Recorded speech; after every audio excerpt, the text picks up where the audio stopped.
I want to start with a question. Do you believe that everything we do is preparing us for something else?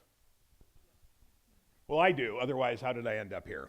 I also believe that we're all imbued with a degree of calling, what we're born to do, and instinct to act on hunches by taking risk. And I think that when you combine those two, it can lead you to places of great adventure, places you never knew you were heading. I actually had a calling to be a writer, and do you want to know how I knew? My first poetry assignment was to write quatrains, and the minute the assignment came to me, it was as if I was visited by the Greek muses, and they inhabited my body, and pretty sure they're the same muses that inhabited Homer's body. And this spewed forth from me fully fledged in heroic quatrains. And I think you'll see that the muses were probably playing a trick on me. My red retriever runs ahead, chasing a rooster pheasant. The bird knows he will soon be dead. Termination won't be pleasant. In and out of cornfield rows darts the wily Phasian bird, but red detects the way to go from feathers, footprints, and avian turds. Now, clearly this is the worst poem ever written in the English language, but I would not be deterred, and that's a bad pun. It turns out I was given a dual calling to be a writer and to be an actor, but of course you can't have everything unless you're James Franco or Childish Gambino, I suppose. But I ended up being able to write a few books. I was able to get miraculously on a television show that aired for 2 seasons on History Channel in prime time to about 1.75 million weekly viewers. It wasn't exactly acting, I was playing the character of myself, but it would have to do.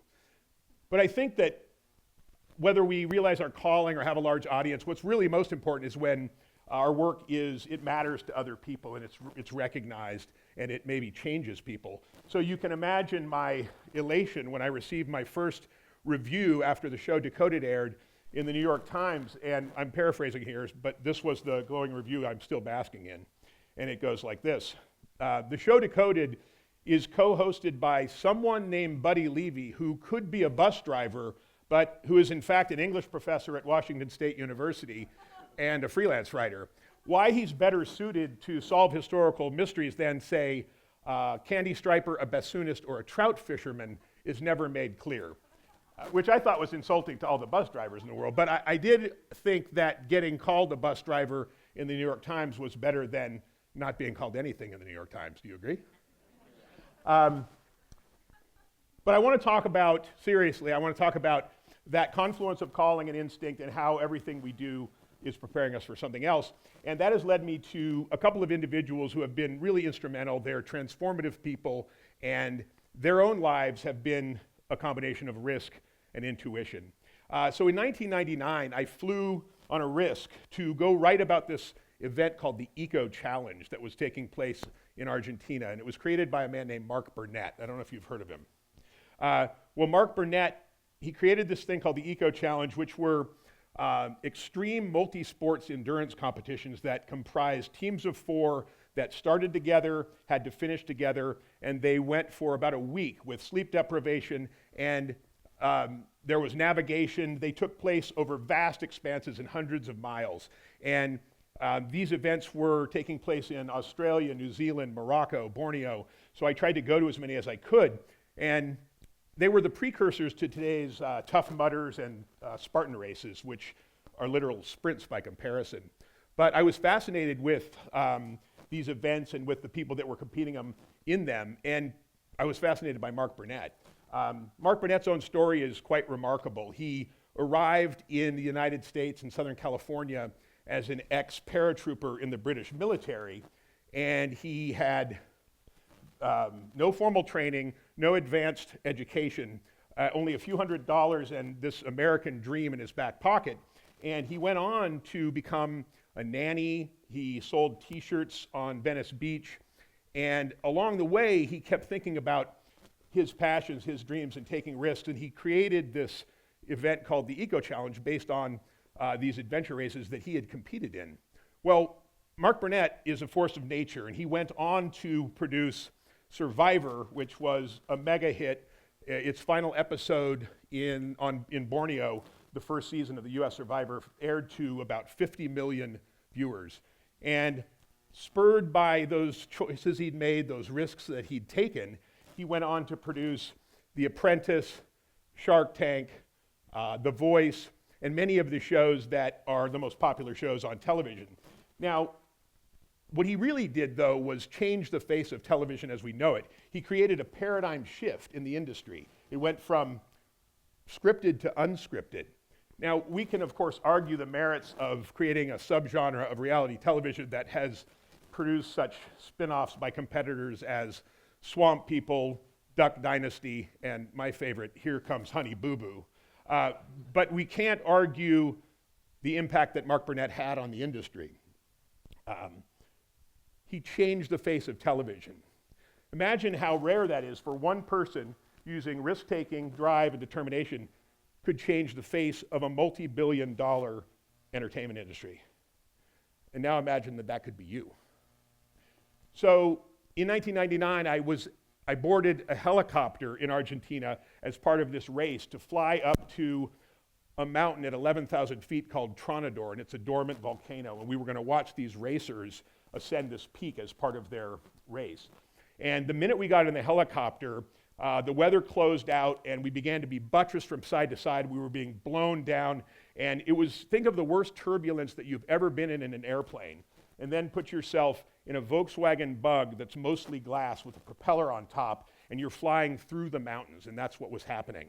So the pilot was getting bucked off the controls, and he was getting really sketchy and scared looking, and he was aiming for this low depression between these two peaks, and we were hit with another massive downdraft, and it looked like we were not going to clear, and finally at the last minute he said, we have to go back. And he bailed out violently left, and we careened this way, and we just barely missed a sheer granite mountain wall. And as we were careening back toward home, I thought to myself, what in the hell are you doing here?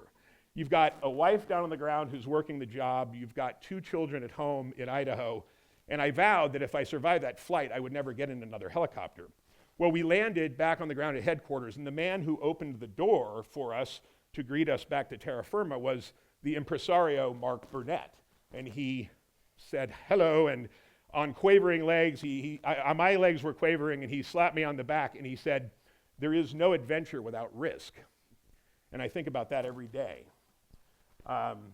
So flash forward 2003, I took another risk, and I flew myself to Greenland to cover another adventure race. And the man competing in this race was named Erik Weihenmayer. Erik Weihenmayer I had read about in 2001 when he became the first blind person to summit Mount Everest. He's a unique, special individual who's lost his sight at age 13 to a disease called retinoschisis, and he never let his blindness define him or keep him from achieving his own personal summits. He developed a mantra, which is he uses for himself and for other people, which is reach. And I think it's a really good one to live by. Well, Erik went on to summit all of the other 7 summits, the highest points in every continent. And he learned to do a whole bunch of different sports. His Facebook page is pretty funny. It says, Erik Weihenmayer, I summited Mount Everest, I solo paraglide, I ski black diamond runs, and I've jumped out of airplanes. And oh, by the way, I'm totally blind. He's an impressive person. But beyond his individual achievements, what I am most struck by is his ability to pay it forward and to give back. And right now, he has taken blind Tibetan teenagers to summits in the Himalayas, led expeditions. He has founded an organization called No Barriers, whose motto is what's within us is stronger than what's in our way. And I believe that. And he has a group called Soldiers to Summits, which takes our veterans, our wounded veterans, and helps them reclaim their lives. And he has also partnered with a fellow scientist, a brilliant scientist named Hugh Herr, who leads the biomechatronics research group at the MIT Media Lab. And Herr's group is creating these bionic prosthetics that have onboard sensors and computers, and they are truly remarkable.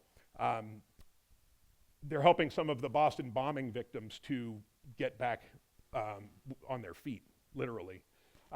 So people like Hugh Herr and Erik Weihenmayer have really changed the way we look at disability, and together they actually envision a day when there won't be disability at all. In Greenland, I was embedded as a journalist with Erik Weihenmayer and his team. And on one of the last days of the race, we were supposed to summit this 3,000-foot mountain called Polemsfeld, which was coming up out of the iceberg-strewn fjords. And when we got to within about 45 minutes from the summit, Erik's guide had said we were getting close, we came to this very sheer, very scary, off-camber pitch that you had to strap in with ropes and harnesses, and to the left of it was a 1,400-foot vertical death drop.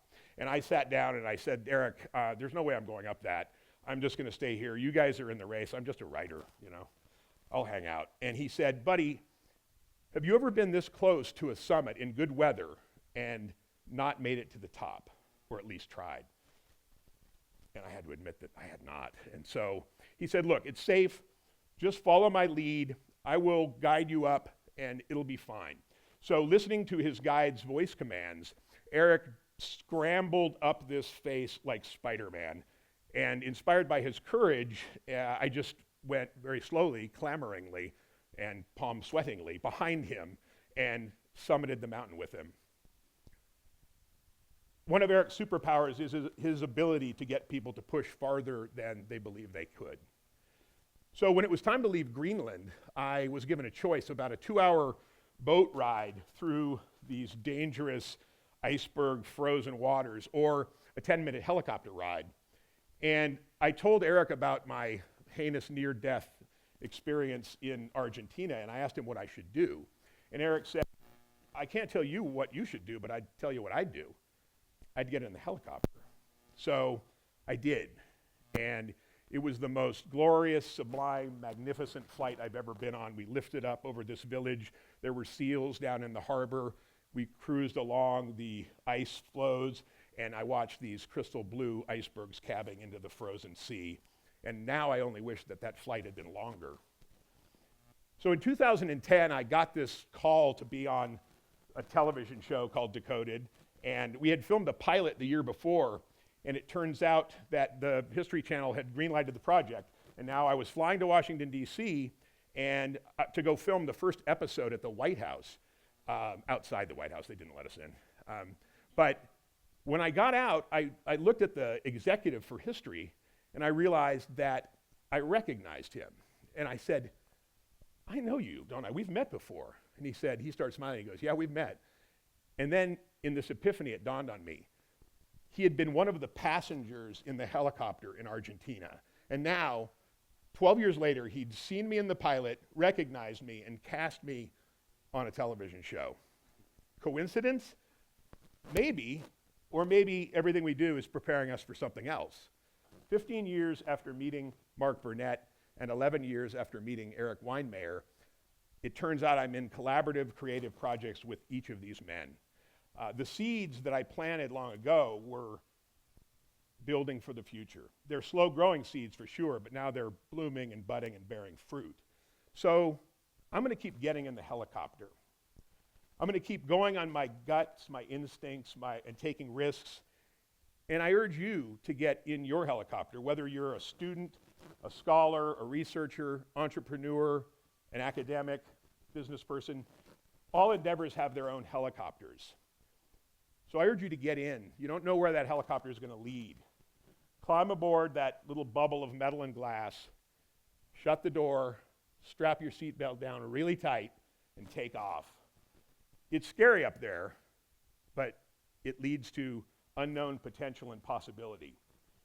It's also true that the helicopter could crash into the mountain wall and burst into a flaming fireball. But statistically, it probably won't. And it's a lot more adventurous than never getting in the helicopter at all. Thank you for listening.